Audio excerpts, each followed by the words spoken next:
Taglio, perfetto. Allora, siamo sempre con il candidato sindaco per la città di Venezia, Nicola Pellicani.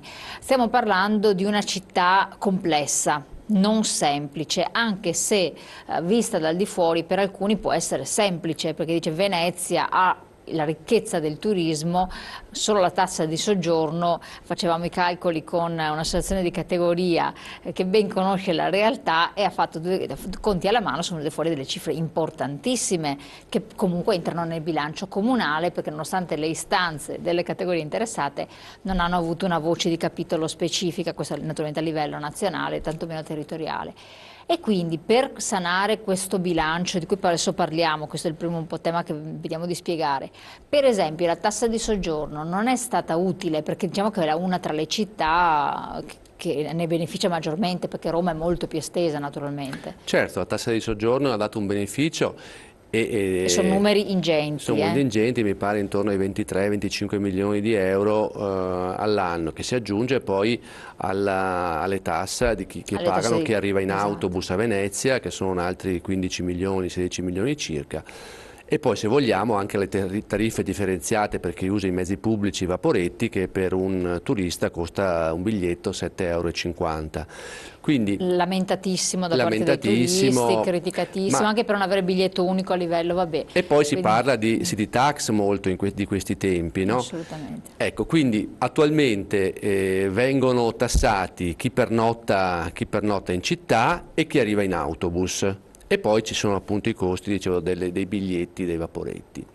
Io non credo però che ci sia, tra l'altro sarebbe molto complicato anche affrontare il tema di come applicare una city tax, ma io credo che il problema del turismo a Venezia, che è un problema per la città, perché adesso nemmeno sappiamo quanti sono gli escursionisti giornalieri soprattutto, che sono la grande massa di persone che si riversano quotidianamente in città. Qualcuno dice che sono 24 milioni all'anno, altri adesso addirittura dicono forse 30, difficile dirlo. Adesso arriva l'Expo e l'Expo porterà probabilmente, c'è chi dice, almeno altri 2 milioni di turisti per il 2015. Ora, il tema comunque va affrontato in modo strutturale, se ne parla da 30 anni della gestione dei flussi turistici veneziani. Erano stati stabiliti dei tetti massimi d'accesso alla città, ma proprio di come dire, contenimento fisico, no, di persone, che è già stato ampiamente superato rispetto alle previsioni che erano state fatte una decina d'anni fa. Ora bisogna però cominciare a intervenire in modo strutturale. E come? Intanto gestendo l'arrivo dei flussi, con la realizzazione di almeno 2 hub per i vaporetti in zona all'ingresso della città, se ne parla a San Basilio, a San Giobbe, che è l'ingresso, no, della città, dove smistare le persone, e poi per la gestione dei flussi ci può venire incontro la tecnologia. Intanto bisognerebbe che i soldi che vengono incamerati dalla tassa di soggiorno alla ZTL in gran parte venissero utilizzati per questa ragione, cioè per risolvere questo problema della gestione dei flussi e dei turisti in città. E poi tutta una serie di provvedimenti, io penso, no? Penso Ecco, ad però esempio... prima di parlare dei provvedimenti, parlare proprio del discorso dei flussi, però Venezia non ha più avuto, sì, se ne aumentati, però non ha avuto mai situazioni di emergenza se non con eventi. Beh, tipo in questi giorni, Carnevale, Sì, però tutto ecco, sommato sì, al volo della Colombina, poi il pomeriggio era tranquillissima, certo, non c'era assolutamente nessun problema, è stato qualche ora, poi enfatizzata anche molto dai media, io ero là presente, ho visto, insomma, sì, tanta gente, certo. sono stata in Spagna, nella zona di Siviglia a Natale.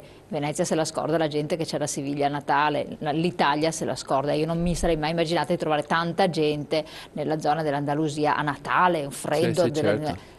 Per cui dico attenzione, cioè noi abbiamo dei parametri forse che non ci confrontiamo col mondo che ci circonda, per cui sì c'era tanta gente ma non una cosa spropositata, e comunque le persone sono ricchezza, perché anche poco una frittella a Venezia la consumi, faccio l'esempio più Certo. sfortunato che ci possa essere, ma quasi tutti qualcosa la comprano, per cui è la ricchezza di Venezia che sappiamo, altrimenti muore. Se tu ti porti nelle zone prospicenti, all'Arsenale, là dietro, non passa nessuno per quelle calli. Beh, intanto l'Arsenale è una grossa No, no, opportunità, ma infatti va, l'Arsenale è cioè vi dico, per riportato cui i flussi all'amministrazione secondo me sono comunale, un sta discorso, lavorando. cioè io sto cercando che lei ci spieghi le cose a chi No, le no, vede, ma io però non credo che vede. i flussi, intanto dobbiamo fare i conti anche con la fragilità della città di Ecco, Venezia, no? Per spieghiamo cui, qual è il beh, il problema. problema è quello della fragilità per la sua conformazione, no? Una E città quindi del pedonale rispetto di molto una città che deve delicata, essere. no? Quindi ci vuole sicuramente il rispetto. E poi è un errore pensare che la monocultura turistica possa risolvere i problemi della città, perché noi dobbiamo mantenere una città viva con il suo tessuto sociale, economico, che invece si sta impoverendo via via. Quindi Si sta servono... globalizzando, No, insomma. si sta globalizzando, ma sta diventando una grande location e questo non va bene. Questo non va bene perché deve essere una città viva, deve mantenere le sue attività, ma non solo le attività, come dire, tradizionali, mantenerle, coltivarle e anche, come dire, restare un'attività, una città economicamente vitale. E su questo io quando parlo di città parlo di Venezia, ma del comune di Venezia, che comprende anche il suo retroterra, che è Mestre, che è la Quindi terraferma. magari riuscire a spostare dei flussi e rendere attrattiva anche Mestre, per Beh, rende esempio. attrattiva, cioè intanto già Mestre ospita tanti dei turisti che dormono a Mestre e poi vanno a Venezia. Certo. Mestre è forse la quinta, mi pare, città turistica d'Italia proprio per questo, e non certo perché vengono a visitare Mestre, ma perché i turisti pernottano a Mestre. Ma quindi la ricchezza, la forza della città di Mestre e di Venezia insieme, che sono il comune di Venezia, è proprio quella di trovare il punto di equilibrio tra la città storica e la città moderna. La città moderna che è, come dire, il polmone vitale in questo Certo. senso, no? La ricchezza dove risiede la maggioranza dei Sì, sì, sì. residenti del comune e dove dove è presente un'area industriale sterminata di 2000 ettari che è Porto Marghera E che va anche là, e che là si è ripensata. progressivamente impoverita e finalmente adesso ci sono alcune condizioni per ripartire in termini nuovi con una nuova industria compatibile. Che è quello dell'Expo Beh, di l'Expo Venezia. è una delle cose che stanno nascendo, questo padiglione che ospiterà appunto alcuni eventi nel periodo dell'Expo e che poi continuerà comunque ad essere vivo nel corso degli anni. Ma penso anche ad alcune opportunità che derivano da risorse che stanno arrivando su Porto Marghera per infrastrutturare alcune aree del porto e della prima zona industriale, riportandola così come succede in tutte le grandi città. Prima lei citava la Spagna, come è stato già da parecchi anni è successo a Barcellona, cioè riportare alla città pezzi di aree dismesse Sì. Quindi valorizzare il valorizzarle e territorio. poi anche mantenere viva le attività industriali.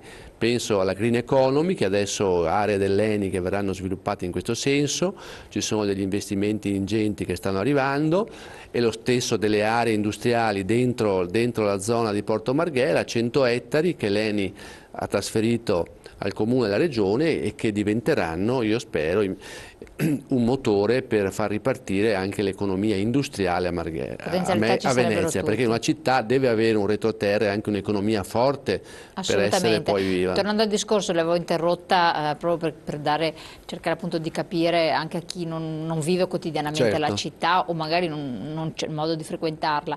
Lei diceva dei provvedimenti da prendere, quindi parlava del grande hub, parlava poi Sì, parlavo di 2 hub per smistare gli arrivi dei turisti, ma poi pensavo appunto non esiste un provvedimento, una bacchetta magica per risolvere il problema di cui stiamo discutendo da decenni.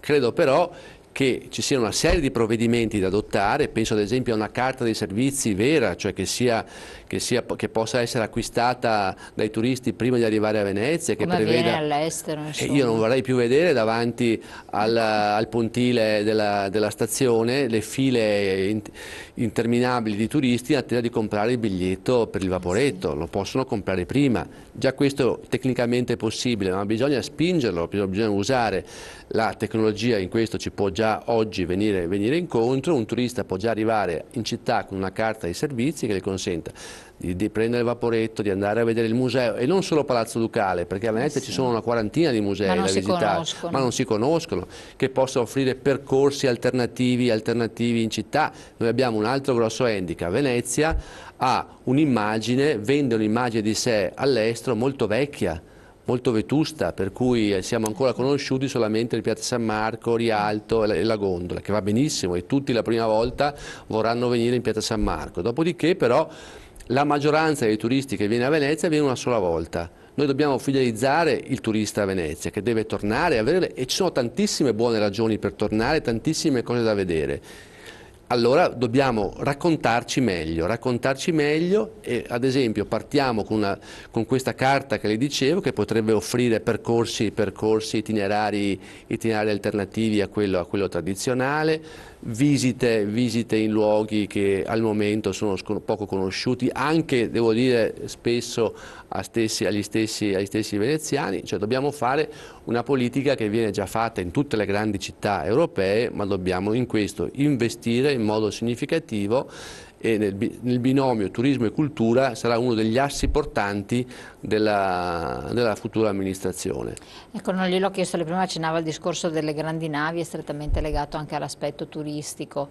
Come viene visto dalla maggior parte dei veneziani che lei rappresenta l'apertura o meno, qualora poi l'amministrazione comunale avesse la gestione dell'accesso delle grandi navi, favorevoli o non favorevoli? Beh, le grandi navi, quelle di stazza, come di quelle di ultima crociere, generazione, classico. devono uscire dal bacino di San Marco, non possono passare davanti a Piazza San Marco quei giganti che abbiamo visto, che sono proprio di una scala fuori di ogni proporzione, quindi è che va risolto in modo strutturale il problema. Adesso ci sono 3 ipotesi sul campo, che sono tutta attenzione della valutazione all'esame della Commissione della valutazione di impatto ambientale. Vedremo quale sarà la soluzione migliore e poi decideremo. Certo, quella dell'escavo del canale Contorta, che è l'ipotesi proposta dall'autorità portuale, sono arrivate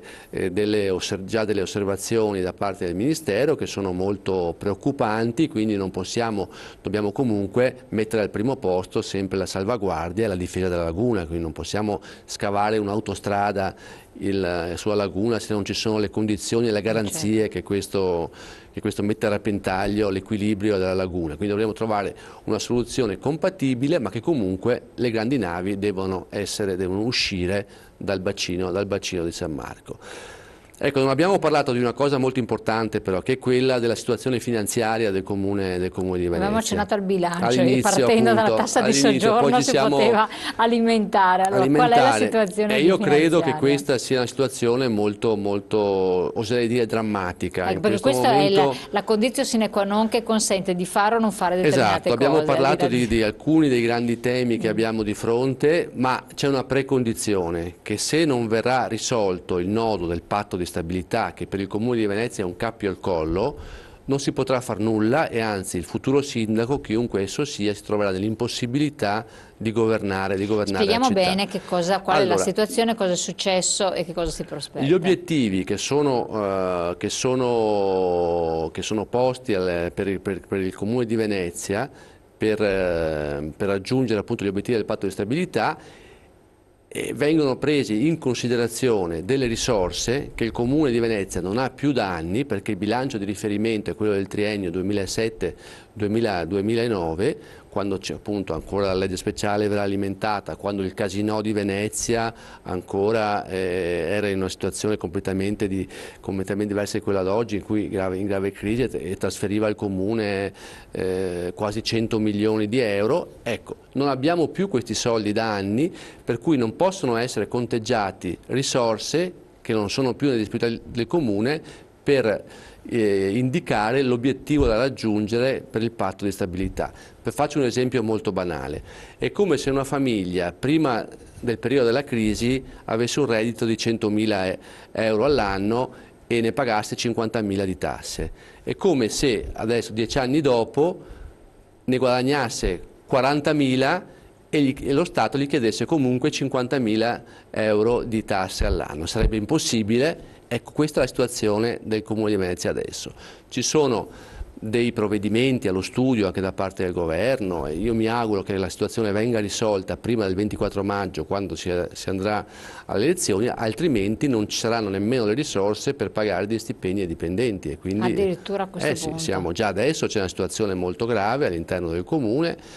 C'è molta preoccupazione da parte dei dipendenti, ma soprattutto da parte della città. Io stesso mi ero fatto, prima ancora che di decidere di candidarmi a sindaco alcuni mesi fa, mi hanno fatto promotore attraverso la fondazione appunto che citava lei prima, di un'iniziativa che ha coinvolto tutte le categorie economiche a partire da Confindustria, tutti i sindacati, proprio per sensibilizzare la città e per lanciare un appello che abbiamo fatto al Presidente della Repubblica, al Governo e al Parlamento per sensibilizzarli su questo problema.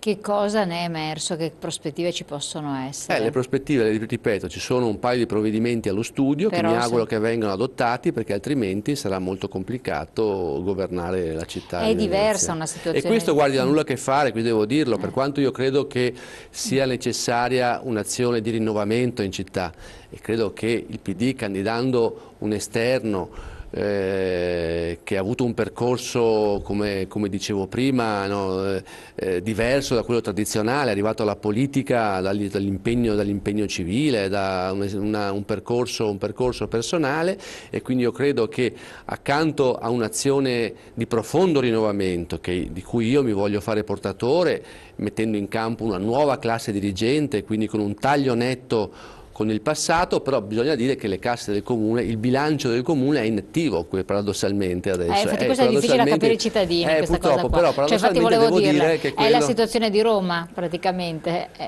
cioè Venezia è come Roma, facciamo l'esempio, che a livello di bilanci comunali. No, Roma aveva proprio un buco di bilancio, quanto ne so, mentre il bilancio ordinario del comune è inattivo una trentina di milioni mi sembra. Ma anche. Però c'è questo cappio al collo di questi meccanismi del patto di stabilità. Il patto di stabilità non è altro che un modo in cui tutti gli enti, no, a vario titolo, i comuni, le regioni, partecipano, no, a quota parte per far fronte al nostro debito pubblico. No? Solo che quando questi meccanismi diventano, come nel caso del Comune di Venezia, irraggiungibili, questi obiettivi diventano irraggiungibili, gli schemi poi vanno adattati anche alle singole situazioni. Era stata chiesta una deroga, è stata poi concessa? No, non era chiesta un'attenuazione diciamo, delle sanzioni, e questo dovrebbe rientrare nel decreto mille proroghe, però al momento non c'è ancora, in questi giorni proprio siamo in attesa di notizie. Se poi non viene ottenuto adesso diventa complicato, diventa molto complicato. Quindi questa è la situazione del Comune. Detto questo, io sono convinto, appunto come accennavo prima, che serva un'azione di forte discontinuità rispetto al passato, che sia il momento che si metta in campo, che si metta alla prova una nuova generazione anche. Io sono relativamente giovane, ho 53 anni, però rispetto alla generazione di sindaci che ha governato finora sono molto più giovane, e sia il momento appunto di mettere alla prova una nuova generazione, e che adesso, come dire, si apre una nuova stagione che con la mia, mi auguro, elezione al sindaco segnerà una forte discontinuità con il passato. Io credo che la mia, da questo punto di vista, sia veramente una candidatura la più innovativa che c'è al momento in campo. Assolutamente particolare, se non particolare altro, perché non è innovativa, politica, se non altro anche per... È tipica un po' dei comuni diversi, comuni più piccoli, dove ormai ci sono tante figure che vivono la città, eccetera, che si propongono, che non sono schieratamente politici, ma vivono la città, quindi si sta un po' È espressione della città, la mia candidatura è espressione della città. Se cercavano un politico navigato, se cercavano un accademico, se cercavano un professore...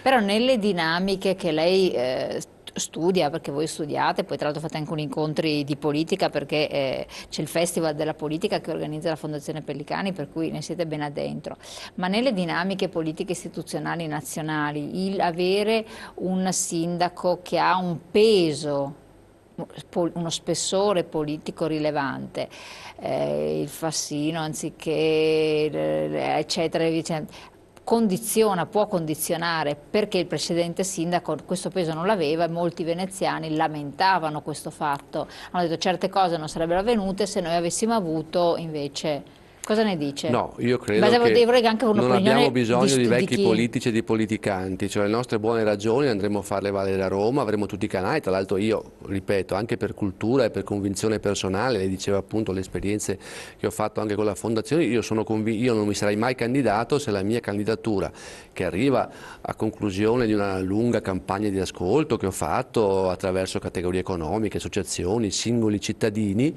ma non mi sarei mai candidato se la mia candidatura candidatura non fosse emersa poi anche dalla grande maggioranza del Partito Democratico, perché credo che i partiti, nonostante le crisi e difficoltà che attraversano, svolgano un ruolo determinante all'interno delle istituzioni e soprattutto al momento di scegliere i candidati. Quindi io non mi sarei mai candidato in una civica, per capirci. Io in questo momento sono anche sintesi, no, di un'ampia parte del Partito Democratico, quindi io credo che troverò tutti i canali giusti per parlare con il governo, con tutte con l'Europa, anche perché Venezia è una città internazionale, quindi noi andremo a parlare con tutti e cercheremo di far valere le buone ragioni di Venezia in tutto il mondo. Perfetto, dobbiamo parlare anche di Mestre, perché anche Mestre c'è dentro, e poi del discorso della sicurezza, ci sono varie componenti che entrano in gioco. Dopo la pubblicità, pochi secondi.